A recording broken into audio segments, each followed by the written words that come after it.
A anamnese, ela, em primeiro lugar, ela é uma forma bem objetiva, tá bom? Um conjunto de perguntas técnicas objetivas que vão levantar informações, quadros, né, tudo que diz respeito à vida do nosso paciente de maneira histórica, ok? Então a primeira questão que a gente precisa entender é de que a anamnese ela busca traçar, tá, com linearidade o que? O percurso histórico do nosso paciente, familiar, tá? Ah, sintomatológico, né? A gente pode falar patológico, né? Vamos botar assim, patológico, é porque existem nuances, tá? Se você é novo aqui, é por isso que a gente teve uma certa dificuldade para falar patológico. Mas enfim, patológico, familiar, profissional, relacional, né? No caso, família pode se englobar a questão da infância, né, da adolescência, mas também pode englobar hoje a sua relação com a sua esposa, com o seu esposo, com os seus filhos, enfim. E todo mais informações que você julga que são informações necessárias, como por exemplo, perguntas que a gente não deixa passar. Você já fez algum tipo de análise? Você tem alguma doença crônica? Há algo que, nesse sentido, a gente precisa saber? Faz uso de fármaco, ou seja, de medicamento? Então, essas questões são questões muito objetivas e são questões que visam traçar uma linha histórica da vida do paciente. E muita gente confunde a anamnese com as entrevistas preliminares ou iniciais da psicanálise. Uma coisa é a anamnese, ela pode durar 10 sessões. Outra coisa é a entrevista preliminar. Sérgio, mas a grande questão é quando eu sei que é uma, quando eu sei que é outra. O que diferencia, por exemplo, a construção de uma ficha ou o desenvolvimento de uma ficha anamnética, né, de uma entrevista preliminar? A gente já vai ver. Mas pensando sobre a ficha anamnética, ela pode se dividir em pelo menos duas formas ou dois jeitos, né? Que a gente considera que são os dados cadastrais e os sigilosos. Isso é padrão, tá, gente? Todo mundo que trabalha com ficha anamnética sabe disso. É claro que a gente tem algumas que tem um protocolo particular, né? Alguns ramos da medicina, a própria psicologia, tem um ramo particular em relação a esses detalhes. Mas no geral a gente tem dados cadastrais e dados sigilosos. Dados cadastrais, eles são dados que a gente pega, por exemplo, como nome, né? Deixa eu anotar aqui para vocês, para ficar mais dinâmico e vocês também verem, né? Vamos lá. Primeiro lugar, vamos lá. Anamnese. Anamnese.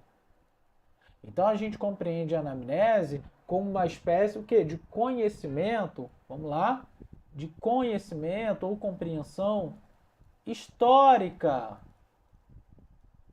do paciente.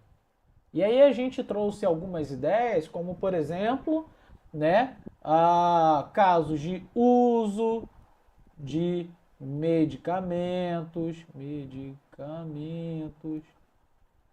né? Questões como histórico da infância, ou então, né, histórico patológico, patologia, né, traz alguma questão crônica, né? Isso a gente está pensando na anamnese. E vocês estão vendo que, ó, é histórico. Deixa eu colocar aqui para a gente não esquecer disso aqui, ó, tá? É histórico. É histórico. Isso não vai depender da posição do paciente. Isso está posto.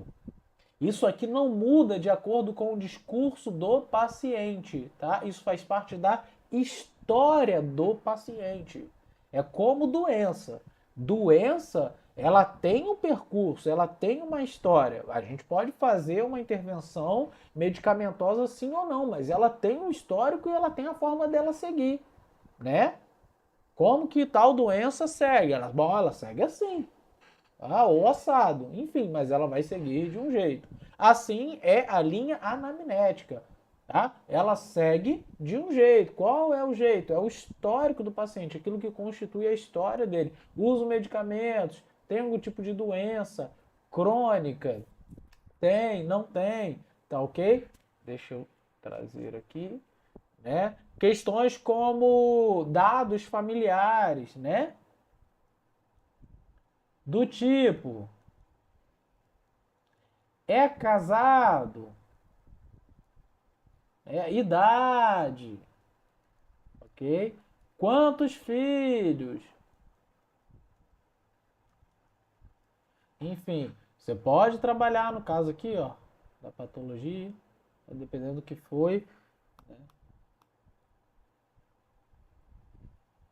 Sofreu algum tipo de violência? Aí você pode falar, opa, Sérgio, mas aí você está entrando na, na análise, na entrevista? Não.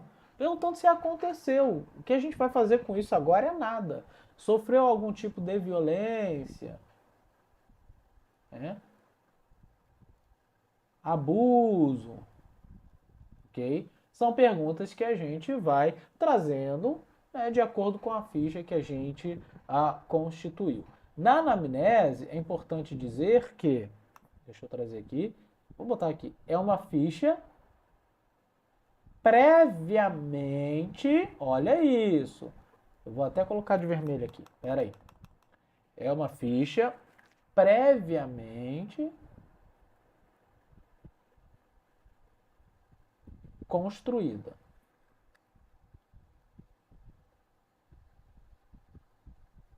Ok? É uma ficha previamente construída. Uma outra coisa que a ficha de anamnese visa, né? Ela visa o diagnóstico, né? E para isso você usa conhecimentos como conhecimento dos transtornos, conhecimentos que a gente julga geralmente como conhecimentos psiquiátricos, né? Por isso que o psicanalista também não tem problema. Ó, DSM-5, Manual Diagnóstico e Estatístico dos Transtornos Mentais, né? CID-10, que já é o quê? 12, 13? É, botar o CID-10 que é só em relação à fama aqui, tá ok? Então vocês estão vendo o tanto de informações que a gente vai construindo. Pode ser um prognóstico. O que é o prognóstico, Sérgio? O diagnóstico é a constituição, a clareza daquilo que o paciente tem como doença. Tá? Diagnóstico quer dizer, meu paciente tem tal doença. Tá? Um psicanalista faz isso? Eu tenho um pouco de dificuldade nesse sentido, tá, gente? Mas a gente vai trabalhando aqui e vai trazendo clareza nesse sentido. E o prognóstico? O prognóstico é, né, bom, eu sei o que ele tem, então o que, que eu faço? Eu determino algumas coisas, né? Por exemplo, que caminho seguir, quanto tempo, né? Quanto tempo vai durar, né? As análises. Que mais, né? Só quanto tempo as análises vão durar? Que mais? Ah, qual o caminho? Qual o caminho traçado, né? Qual o caminho traçado para lidar com a doença ou com essa patologia, psicopatologia, né? Para lidar com vou botar assim, o problema, ok? Porque a gente está tomando a ideia de que a gente tem o quê? A gente está tomando a ideia de que a gente tem um diagnóstico, beleza? A gente tem um diagnóstico. Então vocês estão entendendo que a ficha anamnética, ela visa construir uma linha histórica. Ela é uma ficha previamente construída. Ela busca, eu vou botar aqui, ó, as principais características, perdão, previamente construída.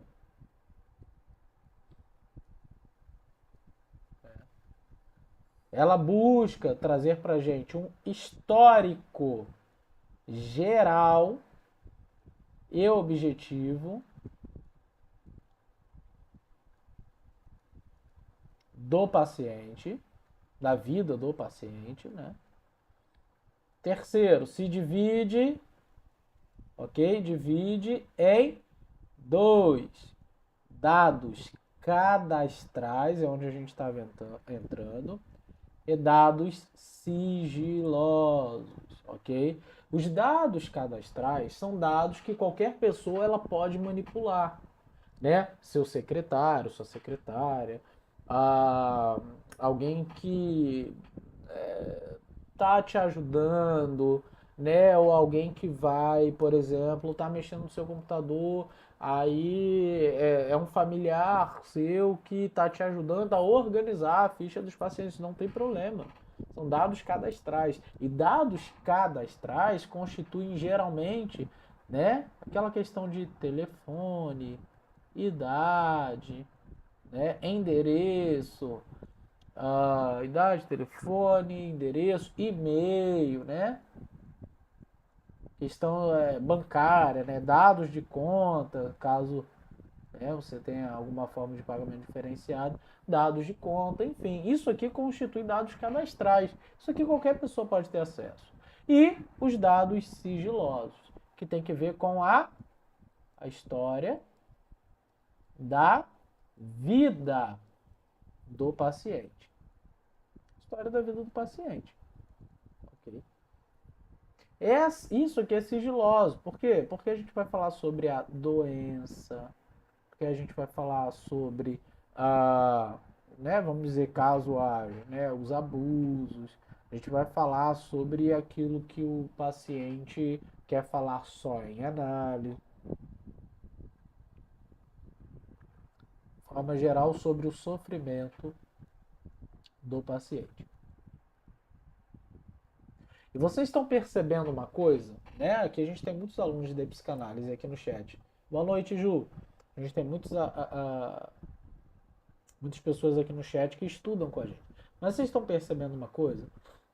Que a ficha anamnética, ela é um conjunto de perguntas previamente construídas que tem uma forma prática de coletar informações. Ela basicamente constitui uma história objetiva do paciente. E aqui a gente não. E aí, tá, gente? Caso você trabalhe, né, em algum nível você vai ter que trabalhar com a anamnese, tá? Não se esqueça disso. Em algum nível a gente trabalha com a anamnese sim, tá? Mas calma aí, tá? Mas caso você trabalhe com a ficha anamnética, você tem que ter em vista o quê? Que você não vai iniciar nenhum trabalho analítico, ok? Por quê? Porque mesmo na anamnese, respondendo às perguntas, o paciente vai trazer questões, principalmente em relação à sua vida, o sofrimento, ele vai trazer questões que dizem respeito àquilo que vai ser construído lá na análise, lá na entrevista preliminar. E aí cabe a nós saber separar o momento para cada exercício, para cada desenvolvimento desse trabalho. Naquele momento ali, se não é hora de você se utilizar, por exemplo, de um ato falho para você entrar, né? Entrar aqui, ó, a via simbólica, né? Não faça. Por exemplo, né? Vou dar um exemplo prático para vocês entenderem o que eu estou falando. Você é casado? Sou casada, né? Qual é o nome do seu esposo? O nome dele sei lá, falando aqui, João alguma coisa, né? Inventando aqui. Aí ela vai falar João, falar o nome dele é Joaquim, João, desculpa, né? Um psicanalista fala Joaquim, né? Na análise, na entrevista, Joaquim. Mas você conhece algum Joaquim? Não, só confundi mesmo. A gente sabe que a gente não só confunde. Mas na anamnese, você pode, ó, tá aqui a ficha, né? As perguntas estão aqui. Tá aqui, ó. Pá. Aí ele cometeu esse lapso, você vem aqui, ó. Vem aqui e coloca sua anotaçãozinha, ó. Naquele momento lá, ó. Falou o quê? Falou o quê? Joaquim. Aí você anota aqui. Por quê? Porque lá na análise você vai voltar. Aí você vai perguntar do Joaquim. Mas aqui não. Por quê? Porque aqui não é nem a entrevista, gente. Aqui a gente não está nem construindo a nossa relação com o nosso paciente, no sentido de gerar confiança, no sentido de evocar ou trazer, né, fazer emergir a transferência. Isso aqui nem está acontecendo. Então é um cuidado que a gente tem que ter, tá bom? Mas essa anotação é muito bem-vinda para o nosso trabalho posterior. Pessoal, a gente tem 18 pessoas aqui e só 9 gostei. Dá um like aí para ajudar a gente, tá bom? Se você está gostando e está entendendo, né, da diferença, ou seja, do início aqui, de uma análise, não é nem o início, é aquilo que vem antes do início da análise, que inclusive dá entrada à entrevista preliminar, ok? Então não deixa aí de dar o seu gostei para ajudar a gente não, tá bom? Compartilha também, chama o pessoal aí. Também pretendo não prolongar, tá, gente? Que é pá. E se você é novo aqui, momento jabá, né? Se você é novo aqui, nós temos aula de psicanálise toda quinta-feira às 19 horas. Se inscreve no canal, ativa o sininho, dá o like, faz tudo na ferramenta do YouTube positivamente para que ele entenda de que você quer estar aqui e te lembre dos conteúdos que a gente está postando aqui toda quinta-feira. Show de bola? Então não deixe. Beleza, pessoal? Então temos uma ideia da anamnese. Ok? Então, vou sintetizar e resumir a última vez o que é ficha anamnética. Ficha anamnética é uma ficha previamente construída que ela determina o histórico geral do paciente de maneira objetiva.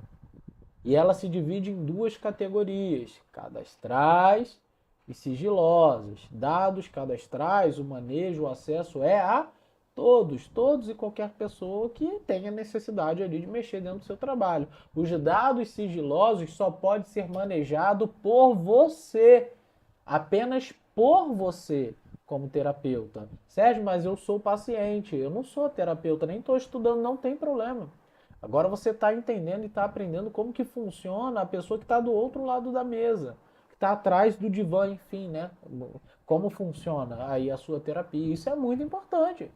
Você sabe que há um sigilo, isso é ótimo, do meu terapeuta, que quando ele está anotando a ficha anamnética, na ficha anamnética, né, você agora já sabe de que tem dados que a secretária vai mexer, o secretário vai mexer, mas tem dados que o secretário não vai acessar, que a secretária não vai acessar, ok? Que dizem respeito à sua vida, você pode ficar tranquilo. Sérgio, eu vi que lá na minha terapia, fulano de tal, fulano acessou, né? Fulano acessou. Aí, né, tá fazendo errado. Não era para ter acessado, ok?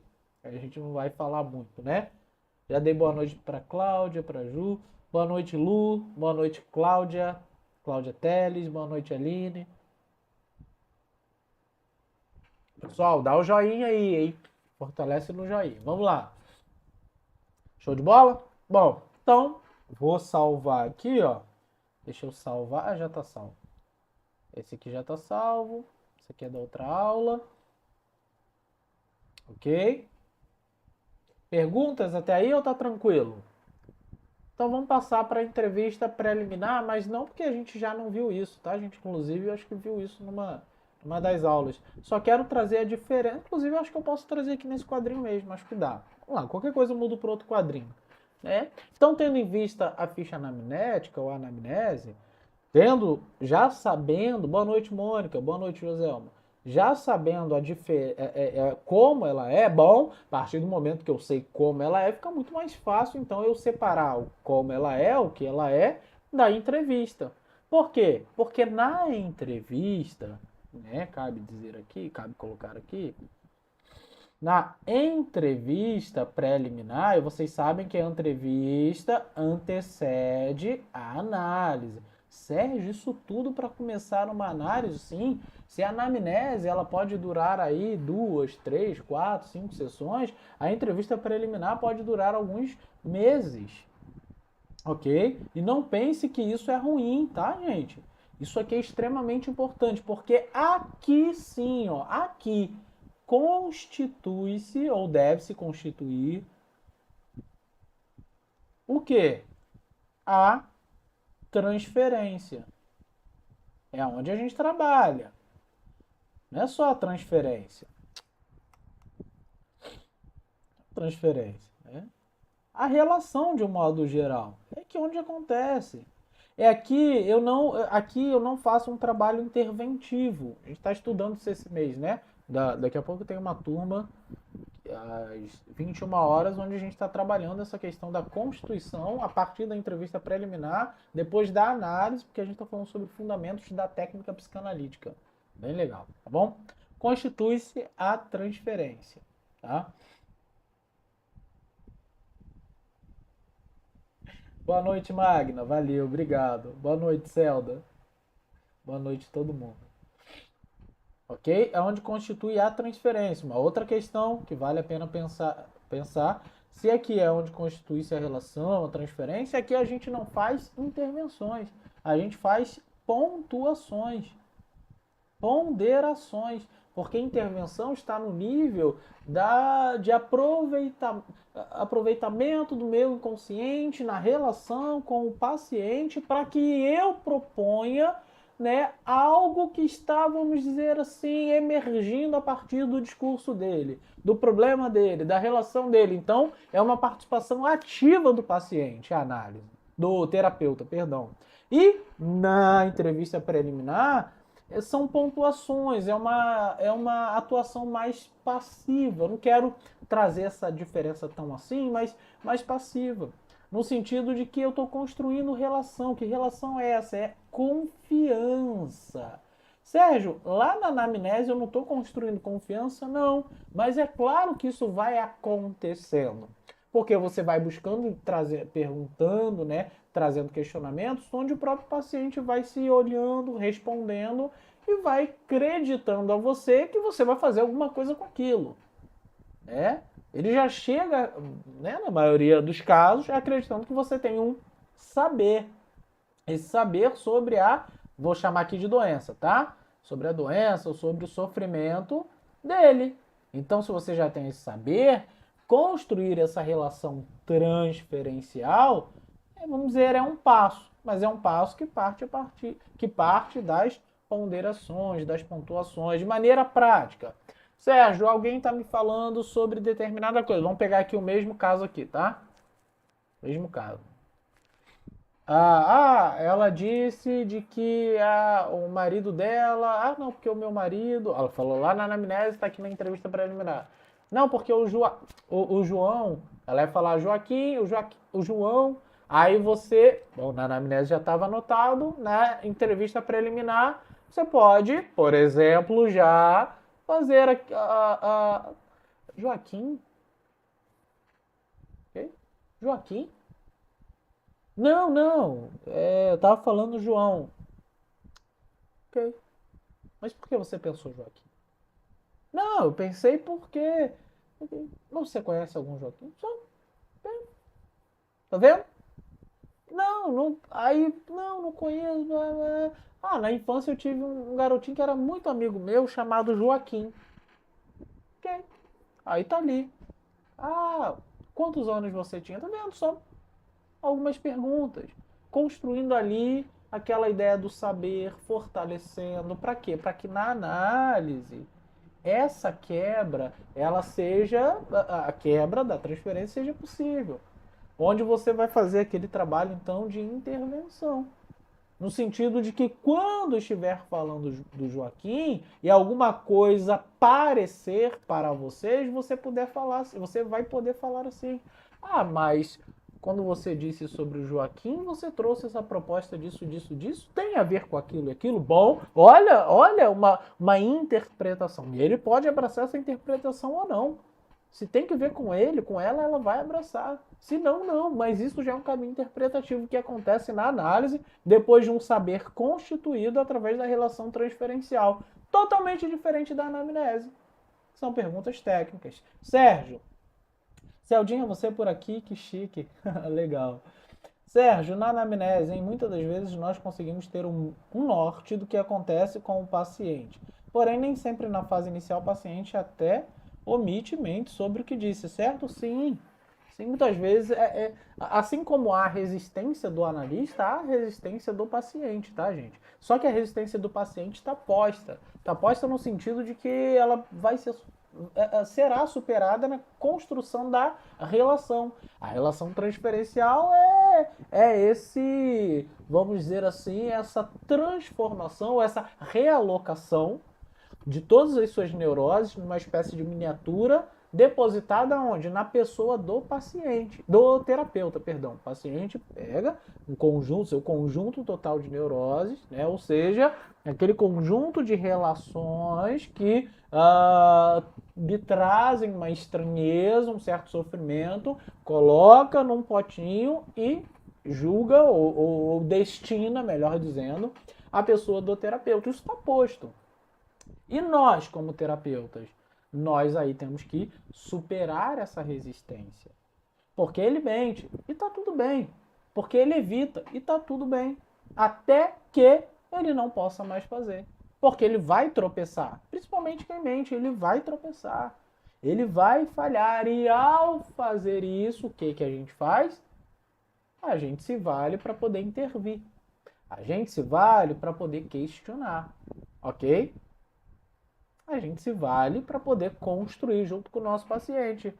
Mas isso vai acontecendo por quê? Porque a relação, mesmo ele mentindo lá no começo, essa relação transferencial vai se estabelecendo.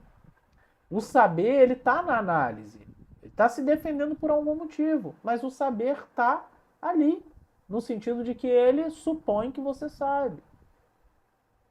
A suposição do sujeito que sabe. O sujeito, o suposto saber. Ok? O SSS do Lacan, né? Sujeito suposto saber. De que o terapeuta, aos olhos do paciente, estou botando bem superficial, tá? Ele sabe sobre mim, sobre minha doença, sobre meu sofrimento.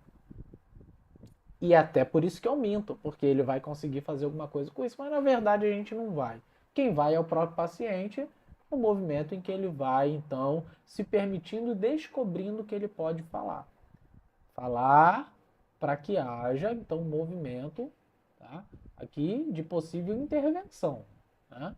Não um movimento de, né, um trabalho de um discurso rotineiro da semana, aquela coisa chata que o paciente muitas vezes traz como fuga. E é chato, gente, no sentido de que ele tá falando, tá jogando. Como que assim, toda vez que eu falo, eu saio mais leve. Não. Isso é fato. Mas se não há minha intervenção, o exercício do meu trabalho, ele vai permanecer aqui no imaginário, né? Na ideia linear do discurso. A gente não está aqui para permitir esse discurso linear. A gente está aqui para quebrar esse discurso. Ele vai tentar voltar e a gente permanece quebrando. Tá? E aí a gente vai chegando onde a gente precisa chegar. Show de bola? Então a gente tem que ter certo cuidado aí. Não tem problema, pode mentir, pode, isso não vai afetar, não, por quê? Porque a gente não faz nada com o discurso dele, pra gente. Claro que aqui eu estou ignorando completamente a contra-transferência, tá? No sentido de que a gente se opõe a ela. Claro que a gente se opõe, mas pode ser que alguém se envolva com o discurso do paciente. Aí tá errado, mas pode acontecer, enfim. Aí ele permite. Quando isso acontece, ele permite. Tá errado, tá? Mas permite. Isso aqui, ó. E aí fica naquele viés do entendi. Aí ele vem, vai, vem, fala, vai embora, volta, fala. Continua mentindo, continua... Não. Mas quando você corta, aí há um movimento de transformação, de conhecimento de si. De, opa, tem alguma coisa que eu tenho que ver. E esse cara me fez olhar para isso. Então eu amo esse cara, ou eu odeio esse cara. Tanto faz. Mas amor e ódio não são opostos, tá? Como diz Lacan, amor-ódio. Beleza?